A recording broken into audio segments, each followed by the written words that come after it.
வணக்கம். தமிழக அரசியல்ல இப்போதைக்கு மிகப்பெரிய ஹாட் டாபிக் என்ன? கண்டிப்பா நடிகர் விஜயோட தமிழக வெற்றி கழகம் தான். ஆனா தேர்தலுக்கு பிறகு அவங்க சந்திக்கிற நிஜமான சவால்கள் என்னென்ன? மூத்த பத்திரிகையாளர் தராசு ஷியாம் அவங்களோட ஆழமான தரவுகளை வச்சு எந்த விதமான சார்பும் இல்லாம இத நாம இன்னைக்கு அலச போறோம். வாங்க நேரடியா விஷயத்துக்குள்ள போலாம். சரி, முதல்ல இந்த ஒரு சுவாரஸ்யமான கேள்வியிலிருந்து ஆரம்பிக்கலாம். தேர்தல் முடிஞ்ச உடனே முடிவுகள் கூட இன்னும் முழுமையா வராத ஒரு நேரத்துல விஜய் ஏன் தன்னோட வேட்பாளர்கள் எல்லாரையும் அவசர அவசரமா பனையோர் அலுவலகத்துக்கு கூப்பிட்டாரு? நிறைய வதந்திகளுக்கு காரணமான இந்த சர்ப்ரைஸ் மீட்டிங்குக்கு பின்னாடி இருக்கிற அந்த சீக்ரெட் என்ன? இந்த மொத்த விஷயத்தையும் நாம 5 கோணங்கள்ல பார்க்க போறோம். 1 பனையூர் அழைப்பு மற்றும் கட்சி தாவல் தடை, 2 கருத்து கணிப்புகளோட யதார்த்தம், 3 கொள்கை முரண்பாடுகள், 4 இளைஞர்களோட வாக்குகள், அப்புறம் 5 டிவிகேவோட எதிர்கால வாக்கு வங்கி. சரி, இதுல முதல் பகுதியான பனையூர் அழைப்பும் கட்சித்தாவல் தடை சட்டத்தோட செயல்பாடுகளும் என்னன்னு பாப்போம். இப்போ நீங்க நினைக்கலாம் ஜெயிச்ச சர்டிபிகேட் கையில இருந்தா அவங்க சேஃப் தானே அப்படின்னு. ஆனா அங்கதான் ஒரு ட்விஸ்ட் இருக்கு. கட்சி தாவல் தடை சட்டம் ஒரு வெற்றி பெற்ற வேட்பாளரை உடனடியாக காப்பாத்திடாது. அவங்க சட்டமன்ற உறுப்பினரா முறைப்படி பதவியேற்று ஒரு சட்டமன்ற குழுவா அங்கீகரிக்கப்படுற வரைக்கும் யார் வேணா எந்த கட்சிக்கு வேணா மாறலாம். இதுல நிறைய சட்ட ஓட்டைகள் இருக்கு. புதுசா ஆரம்பிக்கப்பட்ட கட்சிகளுக்கு இது நிஜமாவே ஒரு மிகப்பெரிய தலைவலி. இத வச்சு பார்க்கும்போது ஒரு விஷயம் நமக்கு ரொம்ப தெளிவா புரியுது. பனையூருக்கு வேட்பாளர்களை கூப்பிட்டது சும்மா ஒரு மீட்டிங் கிடையாது. அது ரொம்பவே உஷாரான ஒரு தற்காப்பு வியூகம். ஏன்னா கிட்டத்தட்ட 100லேருந்து 120 வேட்பாளர்கள் மாற்று கட்சிகள்லேருந்து வந்தவங்க. அவங்களுக்கு அங்க இன்னும் விசுவாசமும் தொடர்புகளும் இருக்க வாய்ப்பு இருக்கு. சோ ஜெயிச்ச சர்டிபிகேட்டோட அவங்க வேற கட்சிக்கு தாவிடுவாங்களோ அப்படிங்கிற ஒரு பெரிய ரிஸ்க் அங்க இருக்கு. இத பத்தி மூத்த பத்திரிகையாளர் தராசு ஷியாம் ரொம்பவே அழுத்தமா ஒரு விமர்சனத்தை முன்வைக்கிறாரு. இது பார்க்க அந்த காலத்து நாடக சபாக்கள் மாதிரி இருக்கு. ஏன்னா விசுவாசம் வேற, எங்கேயோ இருக்கிற 100க்கும் மேற்பட்ட மாற்றுக் கட்சி வேட்பாளர்கள் இதுல இருக்காங்க அப்படின்னு சொல்றாரு. ஒரு புது அரசியல் கட்சி ஆரம்பிக்கும் போது நிஜத்துல அவங்க சந்திக்கிற மெக்கானிக்கல் சிக்கல்களை இது அப்பட்டமா காட்டுது. அடுத்து 2வது பகுதிக்கு வருவோம். கருத்து கணிப்புகளோட யதார்த்தமும் அதில் இருக்கிற முரண்பாடுகளும். நீங்க நியூஸ்ல பாத்திருப்பீங்க, இந்த 120 அப்படிங்கிற நம்பர் எவ்வளோ பெரிய பரபரப்பை ஏற்படுத்துச்சுன்னு. சில கணிப்புகள் டிவிக்கே 120 இடங்களை வரை பிடிச்சு ஆட்சி அமைக்கும் அப்படின்னு சொன்னாங்க. ஆனா ஷியாம் அவங்களோட ரொம்பவே கராரான கணிப்புப்படி அவங்க 10லிருந்து 20 இடங்களுக்குள்ள மட்டும்தான் வர வாய்ப்பு இருக்கு. எப்படி இவ்ளோ பெரிய வித்தியாசம் வர முடியும்னு யோசிக்கிறீங்களா? இதுல சுவாரஸ்யமான விஷயம் என்னன்னா, ஒரு உண்மையான அறிவியல் பூர்வமான எக்ஸிட் போல் எப்படி வேலை செய்யணும்னு ஒன்னு இருக்கு. ரேண்டமா எண்களை உருவாக்குறது, 30,000லிருந்து 50,000 வரையிலான வாக்குச்சாவடிகளை தேர்ந்தெடுக்கிறது, அப்புறம் மக்கள் ஓட்டு போட்டுட்டு வெளியே வரும்போதே உடனே அவங்க கிட்ட கேள்வி கேட்கறது. இதுதான் சரியான பெர்ஃபெக்டான முறை. ஆனா இப்போ நடக்கிறது என்ன? உண்மையான எக்ஸிட் போல்னா பூத்துக்கு வெளியிலே உடனே நடக்கணும். ஆனா நிறைய பேர் பல நாட்கள் கழிச்சு வீட்டுக்கு போய் கேட்கறது, அதுவும் பல கட்டங்களா தேர்தல் நடக்கும்போதே முன்கூட்டியே முடிவுகளை அறிவிக்கிறதுன்னு பண்றாங்க. இதுல எந்த ஒரு நம்பகத்தன்மையும் இல்ல. இதெல்லாம் சும்மா ஒரு யூகத்தின் அடிப்படையில சொல்ற விஷயங்களா சுருங்கிடுதுன்னு தராசு ஷியாம் ரொம்பவே ஆணித்தரமா சொல்றாரு.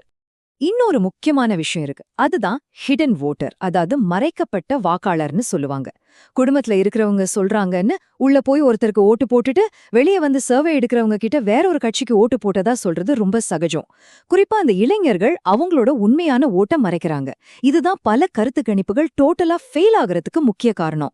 சரி, இப்ப 3வது பகுதிக்கு போலாம். கொள்கை முரண்பாடு, பெரியாரும் ஆன்மீகமும். இங்க நம்ம கவனிக்க வேண்டிய ரொம்பவே முக்கியமான ஒரு பாயிண்ட் இருக்கு. பகுத்தறிவு பகலவன் பெரியாரே தங்களோட கொள்கை தலைவரா அவங்க அறிவிச்சாங்க. ஆனா தேர்தல் முடிஞ்ச உடனே கட்சி தலைவர் திருச்செந்தூர் சீராடின்னு ஆன்மீக பயணம் போறது, இது பாக்குறதுக்கு ஒரு மிகப்பெரிய தத்துவார்த்தா முரண்பாடா விமர்சிக்கப்படுது. இத நாம கொஞ்சம் வரலாற்று பின்னணியோட பார்க்கணும். அறிஞர் அண்ணா அவர்கள் ஒன்றே குலம் ஒருவனே தேவன் அப்படிங்கிற ஒரு நடுநிலையான அரசியலை முன்னெடுத்தாரு. திராவிட இயக்கங்கள் எப்போதுமே தனிப்பட்ட நம்பிக்கையையும் அரசியலையும் ஒன்னா கலக்காம பிரிச்சுதான் வச்சிருந்தாங்க. ஆனா தேர்தலுக்கு பிறகு உடனே நடக்கிற இந்த மாதிரி ஆன்மீக பயணங்கள் ஒருவேளை அரசியல் ரீதியான பதற்றத்தையோ அல்லது எப்படியாவது ஜெயிக்கணும் அப்படிங்கிற ஒரு மூட நம்பிக்கையும் காட்டுறத அமையலான்னு ஷியாம் இத அனலைஸ் பண்றாரு. அடுத்து 4வது பகுதி, இளைஞர்களின் வாக்குகளும் அரசியல் விழிப்புணர்வும். இப்போ இருக்கிற இளைஞர்களோட ஓட்டு எப்படி செயல்படுதுன்னு உங்களுக்கு தெரியுமா?